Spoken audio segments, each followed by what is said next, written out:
All right, welcome back. This is another edition of our quick cast series where we're getting to know some of the ANBF promoters for 2025 and hopefully well beyond that.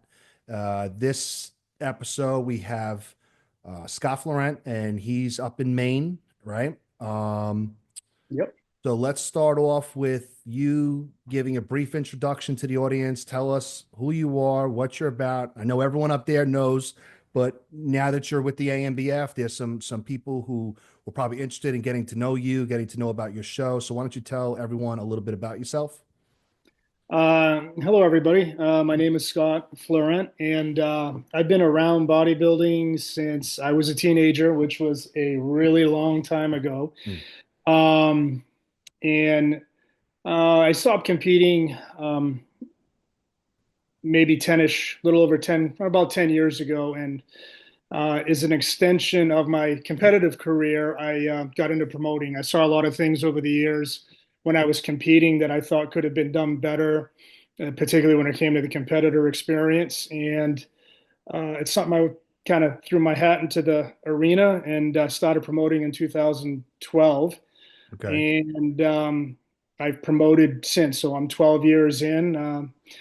Grown a lot, learned a lot, but the focus has never changed. It's always been on the competitor and spectator experience. Yeah. I mean, that's when I was doing my research about you, that was one of the things that people who had done your show or any coaches I knew, they always focused on that, the competitor experience, even the spectators, what you bring to a show, the details that you bring to the event. So that was one of the big things that I was hearing from, the coaches and athletes that had been to your show. Some of my clients also know you, have judged at your shows or have competed in your shows. So I always had that information. Even when the talks initially first started, I had that information to go on. Well, I'm glad it was good. Yeah, yeah. Um, so why don't you take us through a little bit with that in terms of what do you look to do that's either different, or what is your approach and avenue that makes that competitor and even spectator experience a little different? Like what do you try to focus on? Uh, Multiple things, really. Efficiency at check-in. I mean, as a competitor, I've been to check-ins where you knew the show was going to be terrible from your check-in experience. Oh yeah. So right from the get-go, check-ins, paperwork, dotting your I's, crossing your T's, making the judge's life as easy as possible and making the MC's life as easy as possible also helps facilitate a quick moving and enjoyable show. But beyond that, I've tried to bring in entertainment value in terms of I've had guests at various shows over the year. It's not something you can do every year, Yeah. but it's something that I've done when I can. I have a food van present, which a lot of shows, especially the long format shows where you have a prejudging and a finals, two separate shows. That's a long day, Yeah. Oh yeah. and I've had a food van present for most of my years as a promoter, just to kind of make life easier for people. Um, I started, I think, before most shows did. Shows were always cash. When people were walking in for tickets, I started implementing like Swipe and Venmo and all those sorts of things to kind of speed things up. And not everybody carried cash with them. During COVID, I wish it's something I'd done before. Uh, but my roots were always split shows, prejudging and finals, and that's what I was used to. So initially, that's what I did. But during COVID, where you had to turn the facility over quick because you couldn't have too many people in the venue at a time, I started doing a split format with a men's show and a Yeah. women's show. Like cohorts. Yeah. Yeah, cohorts. Exactly. I didn't even know what that used to be Yeah. Yeah. called. Well, But it's that. that's what Nancy called it. So we just Yeah, ran with that. It was like we ran it in cohorts. yeah. So that's what I do now. And I know as a when I used to compete, I didn't want the show to be over like that because I worked really hard for that and I wanted to enjoy the experience, but I also didn't want to be there for 12 hours. It's a And sweet certainly spot. not, and certainly not people that come to watch you. Yeah. Um, So I tried to find ways to facilitate the show moving faster, and that was one of the ways. Yeah, I think everything comes down to the sweet spot. You don't want to feel, I started to feel that certain events started confusing rushing with efficiency. It's Yeah, like people don't diet hard and put all that work and spend all that money to be rushed. yeah, Rushing and being efficient are two different things. yeah, And there is that sweet spot. You don't want to feel rushed. You want to give people their time, but you don't want it to be too much. You don't want certain things to drag on, and certain things are always going to happen. It's always going to be an issue. Oh, this one's got to go to the bath. That happens. But if there's lack of efficiency plus those things happening, that's where you have your nightmare scenarios where some yeah, of these shows are just running way too long with no reason for it and there's no benefit to it running that long. So yeah. I totally get what you're saying in that regard. So if you're focusing on details and efficiency, then I feel like you're already uh, by far in the right direction because that's what a lot of people are, looking for. They are looking for that. I feel like they're looking for personal touches. They want to feel like they are part of something personal, not just a drone pop-up show with just, like when you feel like there's a personality to a show, that's what I feel like is going to draw in more people. So if Yeah. we pivot to that personality aspect, let's talk about your awards. So Okay. you have awards that are very well known. Okay, I always knew of them too, the Thor hammers. So why don't you talk us through one, when you started to do that, why you decided to do that, and focus also on the quality of the award. So back in 2000, after my event in 2013, so I'd completed 2 years of promoting. I started looking into some kind of signature award for my event. Hmm. And in 2014, I did have signature awards. They weren't the hammers, and they were cool, but they weren't really what I was looking for. So I really thought long and hard about what I wanted to do. And at the time, there were other promoters within my organization that had they had two shows. One show was an axe, and the other one was a sword, and they were amazing awards. So I certainly wasn't going to get an axe or a sword. And I'm like, well, what would be as cool or cooler than those? And the Marvel movies were huge at the time. And I was like, I had an epiphany one day and Thor hammer. Yeah. And I started researching Thor hammers. And initially, all I could find was like plastic replicas and just kind of toys essentially. And Yeah, I yeah. had no interest, but I came across this fella named Clay Williams, and he brings hammers in from overseas and completely details, etches, everything that you can imagine to these hammers. And they're basically what you see in the Thor movie. They're as close as you're going to get to that. They weigh about 15 pounds. Damn. They cost about $600 each, so they are pretty expensive, but they're worth every penny. They've evolved over the years. The first few years, they were different materials and different looks. But after a few years of that, I decided that I wanted it to look as much like an actual, like you see in the movie, Thor hammer as possible. And that's what they are. And I have people that have my biggest year promoting, I had 14 states represented. I think it was 14. It may have been more. People from California, Germany, Canada, and they were coming for the hammer. Yeah. Not even so much for a cash award or for a pro qualifying status or any of that sort of things. Everybody was about the hammer, so it's just kind of stuck. And for as long as I promote, I'm probably going to carry those. Yeah. I mean, I like the idea of that signature award. I'm nothing against the people who do it. Like if that's your style, that's fine. I'm just not into the trophy stuff. Especially for overall. That's just my personal thing. A lot of people like the big Niels Andersons. Those are fine. That's great, but it's not my style.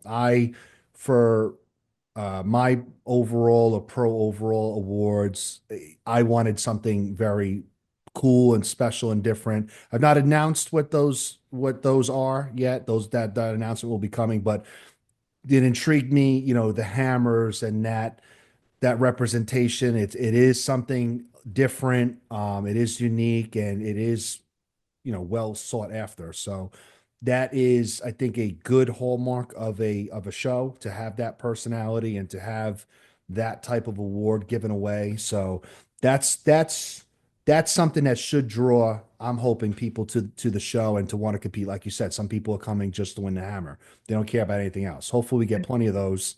Um, And to be so clear, they're for the open overall winners and the pro winners. They're not for everybody. yes, okay. Well, that's the thing too. It's like with my awards too.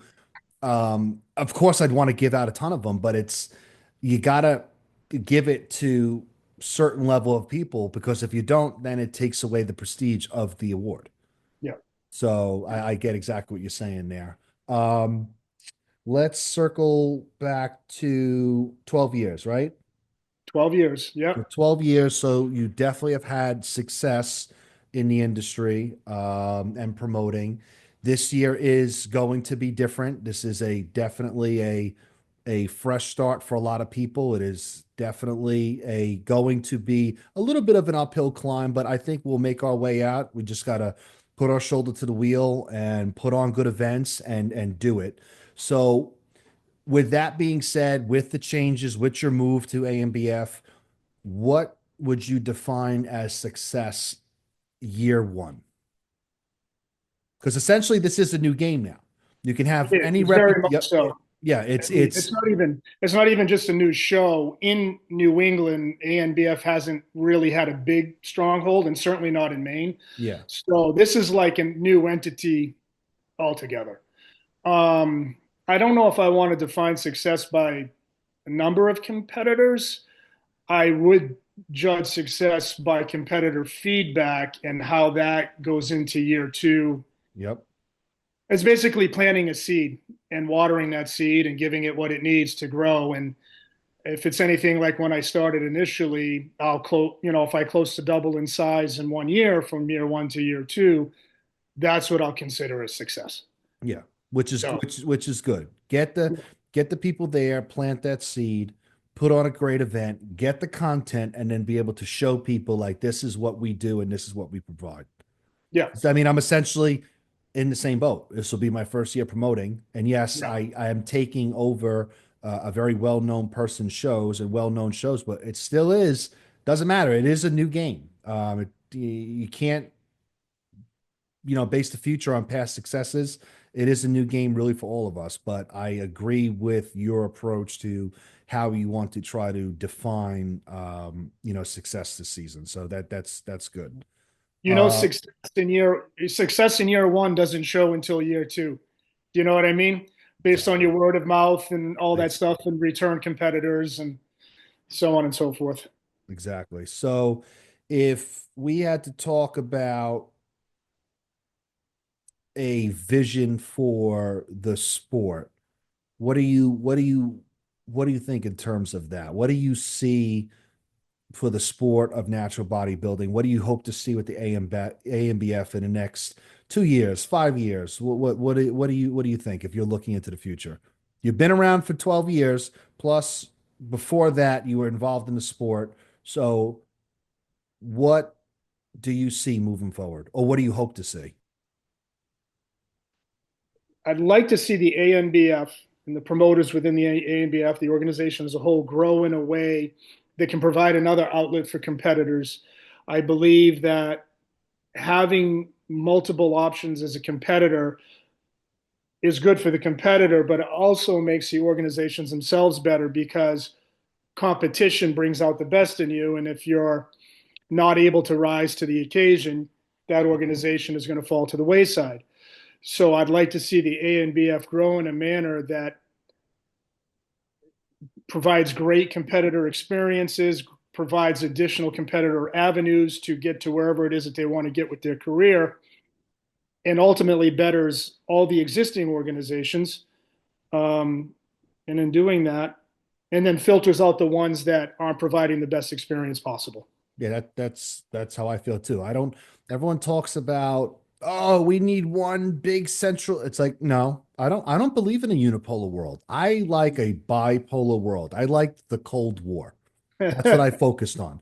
You know, two people, they keep each other on each other's toes. Right now, everything is a little too sectioned up and fractioned. There's too many people who I think personally should probably go away. Mhm. I do not believe in the unipolar world, though.